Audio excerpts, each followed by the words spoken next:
నమస్తే వ్యూస్.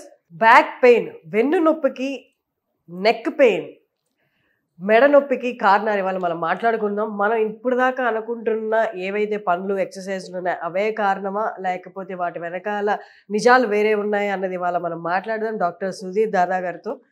నమస్తే సార్. నమస్కారం సార్, రెగ్యులర్గా వర్కౌట్స్ చేస్తూ యాక్టివ్ లైఫ్ లీడ్ చేస్తే బ్యాక్ పెయిన్ అనేది రాదు. అలా కాకుండా రెస్టింగ్ పొజిషన్లో ఎక్కువ కూర్చొని సెడెంటరీ లైఫ్ స్టైల్ అంటారు, అంటే ఎక్కువ శాతం రోజులో కూర్చొని పనిచేసే వాళ్ళు, రెస్టింగ్ పొజిషన్లో ఉన్న వాళ్ళకి త్వరగా వెన్ను నొప్పి వచ్చే ఛాన్సులు ఉన్నాయంటారు. ఇది నిజమా? రెండు తప్పు. సెడెంటరీ లైఫ్లో ఉంటే బ్యాక్ పెయిన్ ఎక్కువ వస్తుంది అన్నది తప్పు, ఎక్కువ ఎక్సర్సైజులు చేస్తే బ్యాక్ పెయిన్ తగ్గిపోతుంది అన్నది కూడా తప్పే. అన్నీ కూడా మోడరేట్ లెవెల్లో ఉండాలి.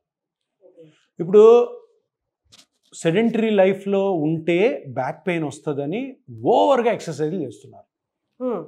ఎగ్జాంపుల్, ఇప్పుడు కేబీఆర్ పార్క్ చూశారు మీరు, పొద్దున వెళ్ళండి 7:30కి, ఒక 400-500 మంది 50 ఏళ్ళు దాటిన వాళ్ళు ఏదో అమృతం దొరుకుతుంది అన్నట్టు దాని చుట్టూ తిరుగుతుంటారు.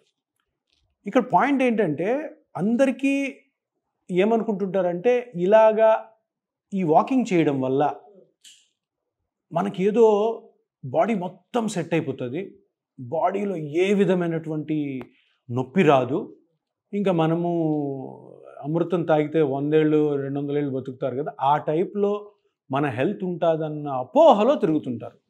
ఇది ఎందుకు చేస్తారు ఇట్లాగో అంటే, పక్కింటోడు చెప్పి ఉంటాడు.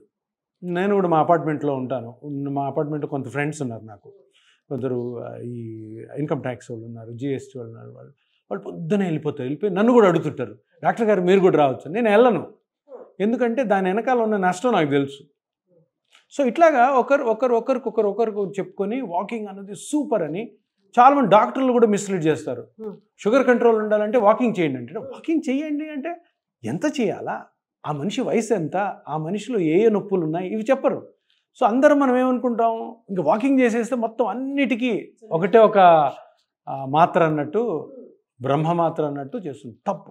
అదేవిధంగా మీరు అడిగిన క్వశ్చన్కి, సెడెంటరీ లైఫ్లో ఉన్నంత మటుకు మీకు అన్ని నొప్పులు రావు, బ్యాక్ పెయిన్ 100% రాదు, రావచ్చు రాకపోవచ్చు. అదే లేదు యాక్టివ్గా ఉందాము, రోజు పొద్దున్న పరిగెత్తుదాము, జిమ్కి వెళ్ళిపోదాము, జిమ్ నుంచి వచ్చేసి లేడీస్ జుంబా డ్యాన్స్ చేద్దాము, ఇంకేవో డ్యాన్సులు ఉంటాయి కదా, ఇవన్నీ చేద్దాము అనడం వల్ల, అలా చేయడం వల్ల కూడా మీకు నొప్పులు రావు అని 100% చెప్పలేము. అంటే నేను మాట్లాడే సైన్స్, మెడికల్ సైన్స్. ఎందుకంటే ఎక్కడ ఏ మెడికల్ బుక్స్లో కూడా నువ్వు అతిగా ఎక్సర్సైజ్ చేయి, ఎక్కడ మెడికల్ బుక్స్లో కూడా నువ్వు అతిగా రెస్ట్ తీసుకొని ఉండవు. ప్రతిదీ మోడరేట్ లెవెల్లో ఉండాలి, రెస్ట్ ఉండాలి, ప్రాపర్ ఎక్సర్సైజ్ ఉండాలి. మరి ఎట్లా, ఎవరు, ఎప్పుడు, ఏం చేయాలి సార్ బ్యాక్ పెయిన్ రాకుండా ఉండాలంటే, దానికి డాక్టర్ని అడగాలి. నీ అంతటా నువ్వు ఎప్పుడు చేయొద్దు, ప్రతి ఇండివిజువల్గా మారుతుంది అంతే. ఇప్పుడు మీకు అస్సలు బాడీ పెయిన్సే లేవు, సరే ఒక లెవెల్ ఆఫ్ ఎక్సర్సైజ్, ఒక లెవెల్ ఆఫ్ వాకింగో, లేదా ఒక లెవెల్ ఆఫ్ జాగింగో, స్విమ్మింగో, మీ బాడీ కండిషన్ బట్టి మీరు చేసుకోవాలి. సరే ఎవరు చెప్తారు ఇవన్నీ? యూట్యూబ్ చెప్పదు, ఫేస్బుక్ చెప్పదు, మీ పక్కింటోడు చెప్పడు, చెప్పకూడదు. ఎవరు చెప్పాలి? డాక్టర్ చెప్పాలి. సో డాక్టర్ గారిని కన్సల్ట్ అవ్వండి. ఈ పెయిన్స్ని చూసే డాక్టర్, లేదా ఒక ఫిజిషియన్ కన్సల్టెంట్. సార్ నేను ఎక్సర్సైజ్ చేయాలనుకున్నాను, నాకు మంచి అడ్వైజ్ ఇవ్వండి, అడగండి. వీధికి 100 మంది డాక్టర్లు ఉన్నారు. పక్కింటి వాళ్ళని, మన ఫ్రెండ్స్ని, మన బంధువుల్ని, వాళ్ళ మాట నమ్మొద్దు. ఎందుకంటే దీనివల్ల మీ బ్యాక్ పెయిన్ ఒకవేళ ఉంటే ఎక్కువయ్యే అవకాశం ఉంది. చాలామంది నా క్లినిక్లో 10 మందిలో, నా బయట క్లినిక్లో ఉన్న వాళ్ళలో 6 మంది ఈ ఎక్సర్సైజ్ వల్ల తెచ్చుకున్న నొప్పులే. లేదు ఆల్రెడీ బ్యాక్ పెయిన్ ఉండి ఈ ఎక్సర్సైజ్ చేయడం, సార్ ఎక్సర్సైజ్ ఫలానా చేయమంటే చేస్తే ఇంకా ఎక్కువైపోయింది సార్. సో లోపల ప్రాబ్లం తెలియకుండా మనము ఎవరెవరో చెప్పిన అడ్వైజ్లు యూట్యూబ్లో చూడడము, ఇన్స్టాగ్రామ్లో చూసి, వాళ్ళు డాక్టర్లు కాకుండా, వాళ్ళు తెలిసిన వాళ్ళు కాకుండా చేస్తే మీరు తప్పకుండా ఇంకా లోతైన ప్రమాదంలో పడతారు. ఓకే సార్, అంటే ఇప్పుడు జనరలైజ్డ్ ఒకటి తీసుకుందాం సార్. వీళ్ళకి ఎలాంటి బ్యాక్ పెయిన్, నెక్ పెయిన్ ఏం లేదు, but they are just 30 crossed. వీళ్ళు డాక్టర్ని కన్సల్ట్ అవ్వచ్చు అంటే ఫ్యూచర్లో రాబోతున్న వాటికి, అందరినీ చూస్తూ ఉన్నారు కదా, రాబోతున్న వాటిని ఆపడానికి, లేకపోతే ఇంకొంచెం పోస్ట్ పోన్ చేయడానికి డాక్టర్ని కన్సల్ట్ అయ్యి 30 దాటింది కాబట్టి ఎలాంటి జాగ్రత్త తీసుకోవచ్చు అని అడగచ్చు. Excellent question. ఇప్పుడు అందరికీ డౌట్ అదే, 30కి ఏమైంటుంది, పెళ్ళి అయిపోయి ఉంటుంది, పిల్లలు పుట్టుంటారు, ఇంకా బాధ్యతలు పెరిగిపోయి ఉంటాయి, అంటే ఇంకా జాబ్ చేసుకోవాలి, తర్వాత ఇంకా ఇంట్లో పనులు చూసుకోవాలి, ఇవన్నీ. సో ఇప్పుడు ఒక ఎక్సర్సైజ్ రావాలని అనుకుంటారు, చేయాలి, చేసుకోవాలి ఏదో ఒకటి అని. సో ఇన్ కేస్ మీకు ఏ బాడీ పెయిన్స్ లేవు 30 years అనుకోండి, ఫస్ట్ ఆఫ్ ఆల్ జిమ్ములకి వెళ్ళడం ఆపండి. ఎందుకంటే జిమ్ అన్నది strenuous exercise, weights, okay, bench ప్రెస్లని, డెడ్ వెయిట్లని, అదేదో తాళ్ళు ఇట్ అంటారు. అవన్నీ మీ బాడీ తట్టుకుంటుందో లేదో మీకు తెలియదు, ఆ జిమ్ ట్రైనర్కి తెలియదు, ఆ జిమ్కి తెలియదు. సడన్గా మీ బాడీ ఎప్పుడు అలవాటు లేనిది ధన్మని పోయి అంత ఎక్కువ స్ట్రెయిన్కి లోనేందంటే లిగమెంట్స్, మజిల్స్, డిస్క్లు డ్యామేజ్ అయ్యే అవకాశం ఉంది. సో అందుకని don't go to gym.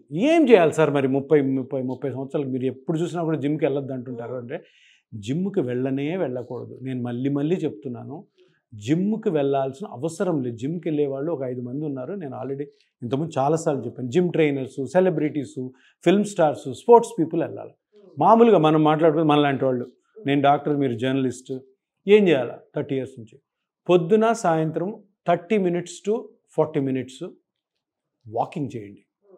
Health బాగుండాలంటే, మీకు 6 pack రావాలి, నాకు షోల్డర్స్ రావాలి, నేను హీరోలా కనపడుకోవాలి అనుకోవడం తప్పు. ఎందుకంటే నీకు మ్యారేజ్ అయిపోయింది, నువ్వు ఇంకో పెళ్లి చేసుకోవాలనుకోవట్లేదు, నువ్వు ఎవరిని అట్రాక్ట్ చేయాల్సిన అవసరం లేదు. సో నువ్వు హెల్దీగా ఉండాలంటే ఇది process. 30 to 40 minutes morning and evening walk చేయి చాలు. ఏది నీకు ఏ పెయిన్ లేకపోతే. సరే నీకు 30 years, నాకు బ్యాక్ పెయిన్ ఉంది సార్, నేను వాకింగ్ చేయొచ్చు, 100% చేయొద్దు. ఎందుకు? ఫస్ట్ ఆఫ్ ఆల్ ఆ బ్యాక్ పెయిన్ కారణం కనుక్కో. బ్యాక్ పెయిన్ నీకు చెప్తుంది, బ్యాక్ పెయిన్ నీకు 10 days కంటే ఎక్కువ రోజులు ఉందంటే అది నీకేదో ఇండికేషన్ ఇస్తుంది, నీకు అది అలార్మింగ్ సైన్ అది. సో ఫస్ట్ దాన్ని ఐడెంటిఫై చేసిన తర్వాత దానికి సంబంధించిన ఎక్సర్సైజ్ చేసుకోవాలి. ఇది చేయరు మనోళ్ళు అందరూ ఏంటి, నాకు బ్యాక్ పెయిన్ ఉంది, ఆ ఫలాన్ని చేస్తే నాకు బ్యాక్ పెయిన్ తగ్గిపోద్ది అంట అనుకుని ఎవరో చెప్పిన ఎక్సర్సైజ్, డాక్టర్ కాని వాళ్ళు, అంటే క్వాలిఫైడ్ డాక్టర్స్ కాని వాళ్ళ మాట విని చేస్తుంటారు. ఎక్సర్సైజ్ అంటే ఒకడు మసాజ్ చేయించుకుంటాడు, ఒకటి కాల్పించుకుంటాడు, గిచ్చిపించుకుంటుంటాడు. తప్పు ఇవన్నీ. అంటే లోపల జరుగుతున్న డ్యామేజ్ని కనుక్కోకుండా దాన్ని ఇంకా స్ట్రెయిన్ చేయడం వల్ల నానా కాంప్లికేషన్స్కి లోనవుతారు. సో 30 ఏళ్ళు దాటిన వాళ్ళు, నొప్పి ఉన్న వాళ్ళు అయితే ఒక విధంగా బిహేవ్ చేయాలి, నొప్పి లేని వాళ్ళు ఒక విధంగా. ప్రతి మెడికల్ బుక్లో, ప్రతి మెడికల్ సైన్స్లో ఎవ్రీ ఇయర్ గైడ్లైన్స్ వస్తూనే ఉంటాయి, ఏం చేయాలి, ఎంత చేయాలి అన్నది. ఇవి తెలుసుకోకుండా చేయడం వల్ల ఏదో వేగ్గా నువ్వు ఎక్సర్సైజ్ చేయి, నువ్వు వెయిట్ లిఫ్ట్ చేయి, నువ్వు పరిగెత్తు, నువ్వు ట్రెక్కింగ్ చేయి, నువ్వు మ్యారథాన్ పరిగెత్తు అంటే చాలా నష్టాలే జరుగుతాయి తప్పితే దానివల్ల 5 వయసులో ఉపయోగం ఉండదు. ఓకే సార్, ఇంకోటి జిమ్లో స్ట్రెంథనింగ్ ఎక్సర్సైజ్ అని చేపిస్తారు, బ్యాక్ స్ట్రెంథనింగ్ అలాగా. ఆ strengthening exercise under the guidance of gym trainer చేయొచ్చా, చేయకుండా? జిమ్ ట్రైనర్ ఎవరు? MBBS డాక్టరా, సర్జనా, ఫిజిషియనా? మీరు ఇంత చదివి జిమ్ ట్రైనర్ మాట ఎట్లా వింటారండి? Is not certified. What certification? Medical చదువు అన్నది ఉండదు కదా జిమ్ ట్రైనర్కి. జిమ్ ట్రైనర్కి, యోగా ట్రైనర్స్కి ఏముంది? వాళ్ళు ఎవరన్నా డాక్టర్ చెప్పిన ఎక్సర్సైజ్ని వాళ్ళు చేయించవచ్చు, అక్కడి వరకు బాగుంది. వాళ్ళే చెప్పకూడదు. ఇప్పుడు మీరు వెళ్ళి జిమ్ ట్రైనర్ దగ్గరికి పోయి పెద్ద జిమ్ పెట్టుకుంటాడు, ఒక 50 లక్షలు, ₹1 కోటి ఇన్వెస్ట్ చేసి, నాకు బ్యాక్ పెయిన్ ఉంది, ఎట్లాంటి ఎక్సర్సైజ్ అన్నా అంటే మీరు ఫూల్. ఆ అబ్బాయి కాదు, జిమ్ ట్రైనర్ కాదు, ఆయన ఏం చేస్తాడు, సరే బిజినెస్, ఆ మేడం ఇది ఇట్లా చేస్తే బ్యాక్ పెయిన్ తగ్గిపోతుంది. తప్పు కదా. అరే మీకు ఇంతమంది వందల వేల మంది డాక్టర్లు ఉన్నారు, డాక్టర్ దగ్గరికి వెళ్ళండి. ఆ బ్యాక్ పెయిన్ ట్రీట్ చేసే ఒక డాక్టర్, సార్ నేను నాకు బ్యాక్ పెయిన్ ఉంది, బ్యాక్ పెయిన్ ట్రీట్ చేయండి సార్ అని. ఇప్పుడు అందరు చేసే తప్పు ఏంటంటే, నేను యోగా చేస్తున్నాను సార్, బ్యాక్ పెయిన్ తగ్గట్లేదు. యోగా చేస్తే బ్యాక్ పెయిన్ ఎందుకు తగ్గుతుందండి? ఎంత తమాషానా? అంటే బ్యాక్ పెయిన్లో ఉన్న సైన్స్ని ఇంత సింపుల్గా యోగా చేస్తే తగ్గిపోతుందా? అరే ఒక MRI చేసుకోవాలా, బ్యాక్ పెయిన్ ఎక్కువ ఉంటే బ్యాక్ పెయిన్ ట్రీట్ చేసే డాక్టర్ దగ్గరికి వెళ్ళాలా? అరే సార్ నాకు ఈ ప్రాబ్లం ఉంది, నాకు ఎందుకు నొప్పి వస్తుంది కనుక్కోండి సార్ అనాలి. కానీ మీరు యోగా ట్రైనర్ దగ్గరకు, జిమ్ ట్రైనర్ దగ్గరికి, వాళ్ళు పాపం వాళ్ళు ఏం చేస్తారు అంటే జిమ్ ట్రైనర్ అంటే ఓకే సార్, వాళ్ళకి అంటే స్పెసిఫిక్ బుక్స్, కోర్సులు అలాంటి ఏమైనా సర్టిఫైడ్ అని చెప్తుంటారు, కానీ ఎక్కడ సర్టిఫైడ్ అని తెలియదు. మరి యోగాకి మనకి పుస్తకాలు ఉన్నాయి కదా. యోగా పుస్తకం ఉందమ్మా, ఆ యోగా ట్రైనర్ ఎవరు, ఏం చదివాడు, అది ఇంపార్టెంట్ కదా. ఇప్పుడు కంప్యూటర్ సైన్స్, ఇప్పుడు సాఫ్ట్వేర్ ఇంజనీర్ అంటే కంప్యూటర్లో స్పెషలిస్టు, అదే డేటా అనాలిసిస్ అంటారు, ఇవి ఉన్నాయి కదా లాంగ్వేజెస్, C++. అవి నీకు నాకు వస్తాయా? నువ్వు వెళ్ళి కంప్యూటర్లో ఏలు పెడితే ఏమవుద్ది, మొత్తం క్రాష్ డౌన్ అవుద్ది. ఇది అంతే. అరే మీ కంప్యూటర్లోనే మనం వేలు పెట్టమే, మనం ఎవరో ఎక్స్పర్ట్ని పిలిచి చేయించుకుంటామే. మన హెల్త్ ఎంత ఇంపార్టెంట్.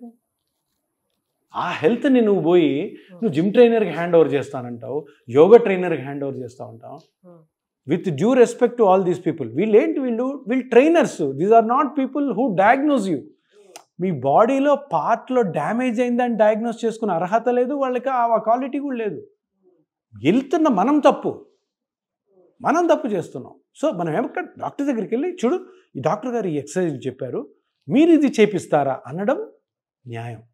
అదే కానీ బాబు నాకు నడుము నొప్పి ఉంది, నాకు నెక్ పెయిన్ ఉంది, నీ దగ్గర ఏమైనా ఎక్సర్సైజ్ ఉంటే చేయించంటే ఏముంది? We are going to a wrong way. అతను ఏం చేస్తాడు, పాపం సెంటర్ పెట్టుకున్నాడు, ఆ మేడం ఇది చేస్తే తగ్గిపోతుంది మేడం అని చెప్పి ఏదో చెప్తారు. దానివల్ల ఏమవుతుంది, ఎక్కువ అవుతుంది. సో అందుకని మనకి ఎవ్రీథింగ్ ఈజ్ అవైలబుల్.